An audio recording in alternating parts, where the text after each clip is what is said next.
కానీ మాకు అన్ని మీరే మీ దగ్గర తీసుకున్న చిన్న చిన్న 6 inch బ్యాగులు వీటి కోసమే తెప్పించుకున్నాం మీ దగ్గర.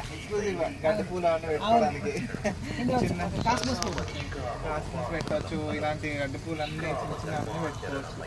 మెంతి కూర అలాంటివి కూడా వేసుకోవచ్చు. మంచిగా వస్తాయి. ఈ రోజాలు వేస్తున్న 10 బ్యాగులు మీరే. 12 బ్యాగ్స్ మీ దగ్గర తెచ్చుకున్నవన్నీ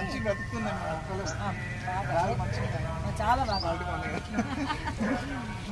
అన్ని రోజెస్ కూడా డిఫరెంట్ కలెక్షన్ అన్ని భలే చూసాయి. ఇంకా మీకు కొంచెం ఎండలో అవి పెరిగితే కాస్త మెయింటెనెన్స్ చేయడం కొద్దిగా ఇబ్బందే కదా. మీ ఎండలకి అయితే కొద్దిగా కష్టం. మా ఎండలకు కష్టమే. 2 times వాటర్ చేయాలి. వాటిని తీయాలి. ఇంకా షేడ్లో పెట్టడం ఖచ్చితంగా షేడ్ చేయాలి. వేస్తారా మీరు? మొన్న వింటర్ తీసేస్తాను. అది కూడా ఎందుకు తీసేసానంటే కోతులు ఎట్లా తింపేసేది, గలీజ్గా చూస్తాను బాగా అందుకని.